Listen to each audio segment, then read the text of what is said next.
Friends, welcome back to my channel. Friends, ನೀವು ನೋಡ್ತಾ ಇದ್ದೀರಾ Kavita's Kannada recipe channel. Friends, ಇವತ್ತಿನ ವಿಡಿಯೋದಲ್ಲಿ ಒಂದು ಟೀ ಟೈಮ್ ಸ್ನ್ಯಾಕ್ಸ್ ರೆಸಿಪಿನ ತೋರಿಸ್ತಾ ಇದ್ದೀನಿ. ಯಾವಾಗಲೂ ಮಾಡುವಂಥ ಚುರುಮುರಿಗಿಂತ ಈ ರೀತಿ ಬೆಳ್ಳುಳ್ಳಿ ಮಸಾಲ ಹಾಕಿ ಒಂದ್ಸರಿ ಟ್ರೈ ಮಾಡಿ ನೋಡಿ, ತುಂಬಾ ಟೇಸ್ಟಿಯಾಗಿರುತ್ತೆ.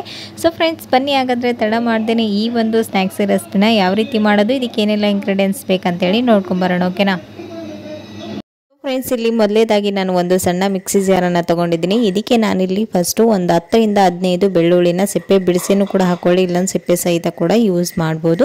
ಇವಾಗ ಇದಕ್ಕೆ ನಾನಿಲ್ಲಿ ಒಂದು ಖಾರಕ್ಕೆ ಎಷ್ಟು ಬೇಕಷ್ಟು 1 ಟೇಬಲ್ ಸ್ಪೂನ್ ಅಷ್ಟು ಚಿಲ್ಲಿ ಪೌಡರ್, ಹಾಗೆ ಒಂದು ಅರ್ಧ ಟೇಬಲ್ ಸ್ಪೂನ್ ಅಷ್ಟು ಜೀರಿಗೆ, 1 ಟೇಬಲ್ ಸ್ಪೂನ್ ಅಷ್ಟು ಅರಿಶಿನ ಹಾಕಿ ಇದನ್ನು ಸ್ವಲ್ಪ ತರಿಯಾಗಿ ನಮ್ಮ ಒಂದು ಗಾರ್ಲಿಕ್ ಪೇಸ್ಟನ್ನು ರೆಡಿ ಮಾಡ್ಕೊಂಡು ತೊಗೊಳ್ತಾ ಇದ್ದೀನಿ. ಇಲ್ಲಿ ನೋಡ್ತಾ ಇದ್ದೀರಾ ಬೆಳ್ಳುಳ್ಳಿ ಖಾರ ಯಾವ ರೀತಿ ಇರುತ್ತಲ್ವ, ಸೇಮ್ ಅದೇ ಥರನೇ ಅನಿಸುತ್ತೆ ನಿಮಗೆ. ಆ ಒಂದು ಖಾರನ ಇವಾಗ ಗ್ರೈಂಡ್ ಮಾಡಿ ರೆಡಿ ಮಾಡಿ ಇಟ್ಕೊಂಡಿದ್ದೀನಿ. ಇವಾಗ ಮಸಾಲಾನ ಯಾವ ರೀತಿ ರೆಡಿ ಮಾಡ್ಕೊಳ್ಳೋದು ಅಂತೇಳಿ ತೋರಿಸ್ತಾ ಇದ್ದೀನಿ.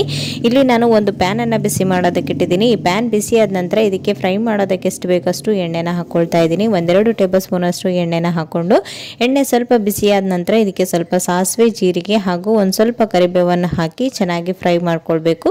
ಈ ಸಾಸಿವೆ ಜೀರಿಗೆ ಎಲ್ಲನೂ ಚೆನ್ನಾಗಿ ಫ್ರೈ ಆದ ನಂತರ ಇದಕ್ಕೆ 1 ಕಪ್ನಷ್ಟು ಶೇಂಗಾನ ಹಾಕಿ ಸ್ಟವ್ನ ಲೋ ಟು ಹೈ ಫ್ಲೇಮಲ್ಲಿ ಅಡ್ಜಸ್ಟ್ ಮಾಡಿಕೊಂಡು ಈ ಒಂದು ಶೇಂಗಾ ಚೆನ್ನಾಗಿ ಕ್ರಿಸ್ಪಿ ಆಗೋವರೆಗೂ ನೀಟಾಗಿ ಫ್ರೈ ಮಾಡ್ಕೊಳ್ಬೇಕು. ಇದರಲ್ಲಿ ನೀವು ಗೋಡಂಬಿ, ದ್ರಾಕ್ಷಿ, ಬಾದಾಮಿ ಯಾವುದಾದ್ರೂ ಸೇರಿಸ್ಕೊಳ್ಬೋದು. ಮಕ್ಕಳಿಗೆ ಡ್ರೈ ಫ್ರೂಟ್ಸ್ ಕೂಡ ತಿನ್ನೋದ್ರಿಂದ ಹೆಲ್ತ್ ತುಂಬಾ ಚೆನ್ನಾಗಾಗುತ್ತೆ. ಸೊ ಇದ್ರೆ ಹಾಕೊಳ್ಳಿ, ಇಲ್ಲಾಂದರೆ ಸ್ಕಿಪ್ ಕೂಡ ಮಾಡ್ಬೋದು. ಇಲ್ಲಿ ನಾನು ಒಂದು 4 ಗೋಡಂಬಿನ ಸೇರಿಸ್ಕೊಂಡಿದ್ದೇನೆ ಅಷ್ಟೇ. ಇವಾಗ ಇವೆಲ್ಲವನ್ನು ಚೆನ್ನಾಗಿ ಒಂದು ಸ್ವಲ್ಪ ಕ್ರಿಸ್ಪಿ ಆಗೋವರೆಗೂ ಫ್ರೈ ಮಾಡ್ಕೊಳ್ಬೇಕು. ಲಾಸ್ಟಲ್ಲಿ ಒಂದು ಅರ್ಧ ಕಪ್ನಷ್ಟು ಪುಟಾಣಿನೂ ಕೂಡ ಹಾಕ್ಕೊಂಡು ಇದನ್ನು ಕೂಡ ಅಷ್ಟೇ ಚೆನ್ನಾಗಿ ಫ್ರೈ ಮಾಡ್ಕೊಳ್ತಾ ಇದ್ದೀನಿ. ಪುಟಾಣಿ ಬೇಗನೆ ಫ್ರೈ ಆಗೋದ್ರಿಂದ ಲಾಸ್ಟಲ್ಲಿ ಸೇರಿಸ್ಕೊಂಡಿದ್ದೀನಿ. ಇವಾಗ ಇವೆಲ್ಲವೂ ಚೆನ್ನಾಗಿ ಫ್ರೈ ಆದ ನಂತರ ಇದಕ್ಕೆ ನಾವು ಮೊದಲಿಗೆ ರೆಡಿ ಮಾಡಿ ಇಟ್ಕೊಂಡಿರುವಂಥ ಈ ಗಾರ್ಲಿಕ್ ಪೇಸ್ಟನ್ನು ಹಾಕಿ ಇದನ್ನು ಕೂಡ ಅಷ್ಟೇ ಸ್ಟವ್ನ ಲೋ ಫ್ಲೇಮಲ್ಲಿಟ್ಟು ಈ ಬೆಳ್ಳುಳ್ಳಿಯಲ್ಲಿರುವಂಥ ಹಸಿ ವಾಸನೆ ಹೋಗೋವರೆಗೂ ನೀಟಾಗಿ ಫ್ರೈ ಮಾಡ್ಕೊಳ್ಬೇಕು.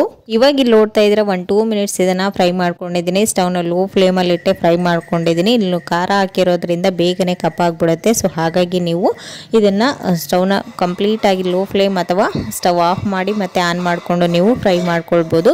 ಚಿಲ್ಲಿ ಪೌಡರ್ನ ಆ್ಯಡ್ ಮಾಡಿರೋದ್ರಿಂದ ಬೇಗನೆ ಕಪ್ಪಾಗಿ ಮತ್ತು ನಾವು ಚುರುಮುರಿಯಲ್ಲಿ ಮಿಕ್ಸ್ ಮಾಡುವಾಗ ಕಹಿ ಆಗುತ್ತೆ. ಸೊ ಹಾಗಾಗಿ ಈ ಒಂದು ಟಿಪ್ಸ್ನ ನೀವು ಮರೆಯೋದಕ್ಕೆ ಹೋಗಬೇಡಿ. ಸೊ ಇವಾಗ ಈ ಮಸಾಲೆ ಎಲ್ಲನೂ ನೀಟಾಗಿ ಫ್ರೈ ಆದ ನಂತರ ನಿಮಗೆ ಎಷ್ಟು ಬೇಕಷ್ಟು ಇದರಲ್ಲಿ ಅವಲಕ್ಕಿ ಅಥವಾ ಮಂಡಳು ಯಾವುದಾದ್ರೂ ಸೇರಿಸ್ಕೊಳ್ಬೋದು.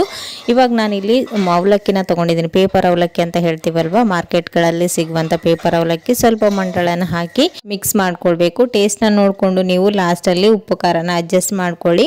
ಈ ಮಸಾಲೆನ ನೀವು ಸ್ಟೋರ್ ಕೂಡ ಮಾಡ್ಬೋದು, ಒಂದು ಏರ್ ಕಂಟೈನರ್ ಬಾಕ್ಸಲ್ಲಿ ಹಾಕಿ ನಿಮಗೆ ಬೇಕಾದಾಗ ಚುರುಮುರಿನ ಮಿಕ್ಸ್ ಮಾಡಿಕೊಂಡು ಕೂಡ ತಿನ್ಬೋದು. ಚಳಿಗಾಲದಲ್ಲಿ ಮಂಡಳು ಆಗಿರ್ಬೋದು, ಅವಲಕ್ಕಿ ಆಗಿರ್ಬೋದು, ಕ್ರಿಸ್ಪಿನೆಸ್ ಬೇಗನೆ ಹಾಳಾಗುತ್ತೆ. ಸೊ ಹಾಗಾಗಿ ನೀವು ನೋಡಿಕೊಂಡು ಮಿಕ್ಸ್ ಮಾಡ್ಕೊಳ್ಳಿ. ಇವಾಗ ನಾನು ಸ್ವಲ್ಪ ಮಸಾಲಾನ ತೆಗೆದಿಟ್ಕೊಂಡು ಇದಿರ್ತಕ್ಕಂಥ ಮಸಾಲಲ್ಲಿನೇ ನಾನು ಸ್ವಲ್ಪ ಅವಲಕ್ಕಿನ ಹಾಕಿ ಚೆನ್ನಾಗಿ ಮಿಕ್ಸ್ ಮಾಡ್ಕೊಳ್ತಾ ಇದ್ದೀನಿ. ಇಲ್ಲಿ ನೋಡ್ತಾ ಇದ್ರೆ ಎಲ್ಲ ಕಡೆನೂ ಈ ಮಸಾಲ ಹೊಂದ್ಕೊಳ್ಳುವಾಗೆ ನೀಟಾಗಿ ಮಿಕ್ಸ್ ಮಾಡಿಕೊಂಡು ಬಿಸಿ ಬಿಸಿ ಟೀ ಜೊತೆಗೆ ಸರ್ವ್ ಮಾಡೋದಷ್ಟೇ. ಸೊ ಫ್ರೆಂಡ್ಸ್, ನೋಡಿದೆ ಅಲ್ವಾ ಎಷ್ಟು ಈಸಿಯಾಗಿ ಈ ಒಂದು ಸ್ನ್ಯಾಕ್ಸ್ನ ರೆಡಿ ಮಾಡ್ಬೋದು ಅಂತೇಳಿ. ಯಾವಾಗಲೂ ಮಾಡುವಂಥ ಚುರುಮುರಿಗಿಂತ ಈ ರೀತಿ ಗಾರ್ಲಿಕ್ ಪೇಸ್ಟ್ನ ಮಾಡಿಕೊಂಡು ಟ್ರೈ ಮಾಡಿ, ತುಂಬಾ ಟೇಸ್ಟಿಯಾಗಿರುತ್ತೆ. ಹಾಗೆ ನೆಗಡಿ, ಕೆಮ್ಮು, ಜ್ವರ ಯಾರಿಗೆಲ್ಲ ಇರುತ್ತಲ್ವ, ಬಾಯಿ ರುಚಿ ಕೆಟ್ಟಿರುತ್ತೆ, ಊಟ ಸೇರ್ತಾ ಇರಲ್ಲ ಅಂತ ಅಂದವ್ರಿಗೆ ಈ ರೀತಿ ಒಂದು ಸ್ನ್ಯಾಕ್ಸ್ ತುಂಬಾ ಇಷ್ಟ ಆಗುತ್ತೆ. ಸೊ ಬಾಯಿ ರುಚಿ ಕೆಟ್ಟಾಗಂತೂ ಈ ರೀತಿ ಸ್ನ್ಯಾಕ್ಸ್ ಕೊಟ್ಟರೆ ಯಾರು ಬೇಡ ಅಂತಾರಲ್ವ.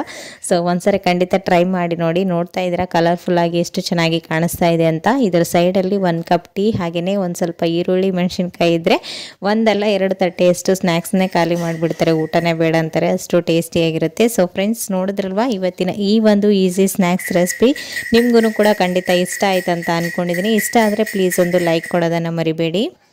ನೀವೇನಾದರೂ ಇನ್ನೂ ಹೊಸದಾಗಿ ನನ್ನ ಚಾನಲ್ ನೋಡ್ತಾ ಇದ್ದರೆ ಪ್ಲೀಸ್ ಸಬ್ಸ್ಕ್ರೈಬ್ ಮಾಡ್ಕೊಂಡು ನೋಡಿ, ಹೀಗೆ ಸಪೋರ್ಟ್ ಮಾಡ್ತಾ ಇರಿ. ಮತ್ತು ನಾಳೆ ಹೊಸ ರೆಸಿಪಿ ಒಂದಿಗೆ ಮತ್ತೆ ನಿಮ್ಮನ್ನ ಮೀಟ್ ಮಾಡ್ತೀನಿ ಫ್ರೆಂಡ್ಸ್. ಅಲ್ಲಿವರೆಗೂ ಟೇಕ್ ಕೇರ್, ಬಾಯ್.